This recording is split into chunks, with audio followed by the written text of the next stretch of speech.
नमस्कार प्रिय भक्तजनों, राधे राधे, जय श्री कृष्णा। मैं हूँ रीता शुक्ला, आप सभी भक्तजनों का हार्दिक अभिनंदन करती हूँ अपने YouTube चैनल पर। दोस्तों, आज हम सुनेंगे पुरुषोत्तम मास महात्म्य कथा का तीसरा अध्याय। तो चलिए इस कथा को प्रारंभ करते हैं। एक बार प्रेम से बोले विष्णु भगवान की जय। ऋषिगण बोले, हे महाभागा, नर के मित्र नारायण नारद के प्रति जो शुभ वचन बोले हैं वह आप विस्तार पूर्वक हमसे कहें। सूत जी बोले, हे दुज सतमो, नारायण ने नारद के प्रति जो सुंदर वचन कहे वह जैसे मैंने सुने हैं वैसे ही कहता हूँ, आप लोग सुने। नारायण बोले, हे नारद, पहले महात्मा श्री कृष्णचंद्र ने राजा युधिष्ठिर से जो कहा था वह मैं कहता हूँ, सुनो।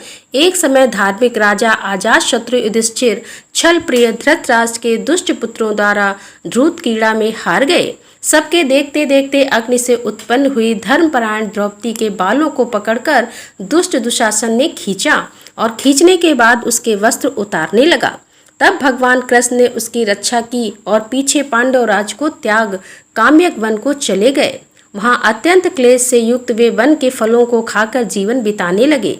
जैसे जंगली हाथियों के शरीर में बाल रहते हैं, इसी प्रकार पांडवों के शरीर में बाल हो गए। इस प्रकार दुखित पांडवों को देखने के लिए भगवान देव की शुद्ध मुनियों के साथ काम्यक वन में गए।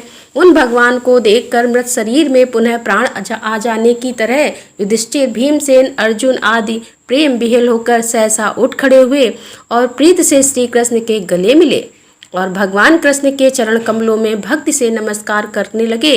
द्रौपदी ने भी धीरे धीरे वहां आकर आलस्य रहित होकर भगवान को शीघ्र नमस्कार किया।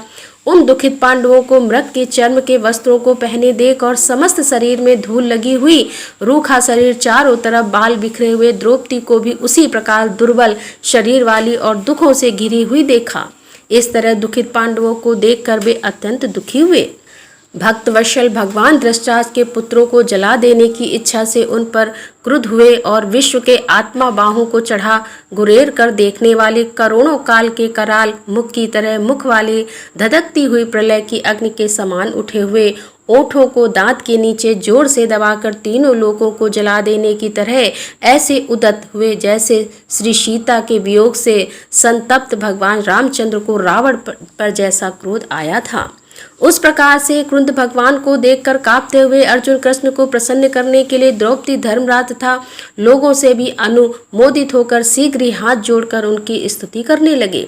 अर्जुन बोले, हे कृष्ण, हे जगत के नाथ, हे नाथ, मैं जगत के बाहर नहीं हूँ, आप ही जगत की रक्षा करने वाले हैं।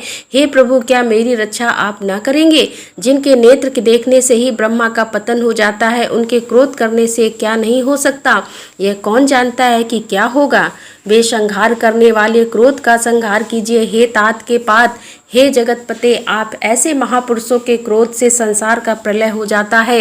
संपूर्ण तत्व को जानने वाले, सर्व वस्तुओं के कारण के वेद और वेदांग के बीच बीच आप साक्षात श्री कृष्ण हैं। मैं आपकी वंदना करता हूँ। आप ईश्वर हैं। इस चराचर संसार को आपने उत्पन्न किया है। सर्व मंगल के मांगल्य हैं और सनातन के बीज रूप हैं। इसीलिए एक के अपराध से अपने बनाए समस्त विश्व का आप नाश कैसे करेंगे? कौन भला ऐसा होगा जो मच्छरों को जलाने के लिए अपने घर को जला देता हो? श्री नारायण बोले, दूसरों की वीरता को मर्दन करने वाले अर्जुन ने भगवान से इस प्रकार निवेदन कर प्रणाम किया।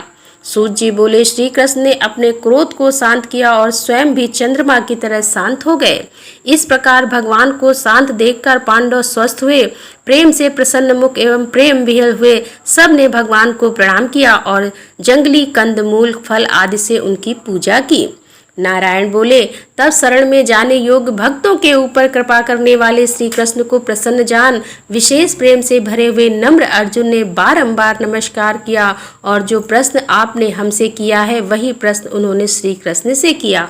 इस प्रकार अर्जुन का प्रश्न सुनकर श्री कृष्ण क्षण मात्र मन से सोचकर अपने सुहृदर्ग पांडवों को और व्रत को धारण की हुई द्रौपदी को आश्वासन देते हुए वक्ताओं में श्रेष्ठ श्री कृष्ण पांडवों से हित कर वचन बोले। श्री कृष्ण जी बोले कि हे राजन, हे महाभागा, हे भीमत्से, अब मेरा वचन सुनो। आपने यह प्रश्न अपूर्व किया है, आपको उत्तर देने में मुझे उत्साह नहीं हो रहा है। इस प्रश्न का उत्तर गुप्त से भी गुप्त है, ऋषियों को भी नहीं विदित। फिर भी हे अर्जुन, मित्र के नाते अथवा तुम हमारे भक्त हो, इस कारण से हम कहते हैं।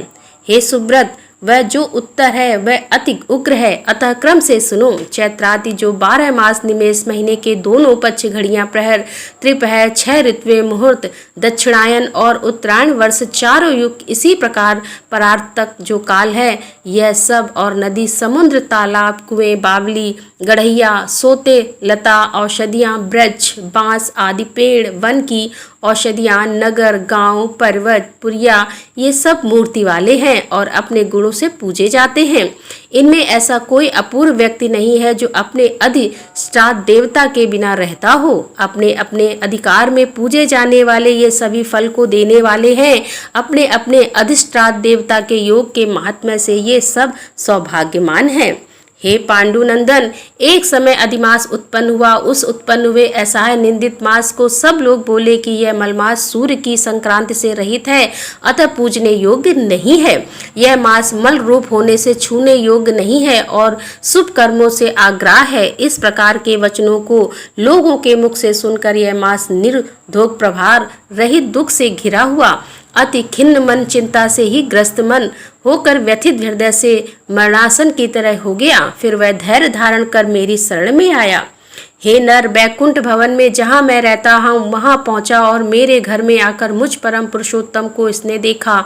उस समय अमूल रत्नों से जड़ित सुवर्ण के सिंहासन पर बैठे मुझको देखकर यह भूमि पर साष्टांग दंडवत कर, हाथ जोड़कर, नेत्रों से बराबर आंसुओं की धारा बहाता हुआ धैर्य धारण कर गदगद वाणी से बोला। सूत जी बोले, इस प्रकार महामुनि बद्रीनाथ कथा कहकर चुप हो गए। तब नारायण के मुख से कथा सुन भक्तों के ऊपर दया करने वाले नारद मुनि पुनः बोले। नारद बोले, इस प्रकार अपनी पूर्ण कला से विराजमान भगवान विष्णु के निर्मल भवन में जाकर भक्ति द्वारा मिलने वाले जगत के पापों को दूर करने वाले, योगियों को भी शीघ्र न मिलने वाले, जगत को अभयदान देने वाले ब्रह्म रूप मुकुंद जहाँ पर थे उनके चरण कमलों की शरण में आया हूँ। अधिमास क्या बोला। तो दोस्तों, यहाँ पर इस कथा का समापन करते हुए अगले अध्याय में आगे की कथा जारी रहेगी। तो अगले वीडियो में मिलते हैं, तब तक के लिए राधे राधे, जय श्री कृष्ण।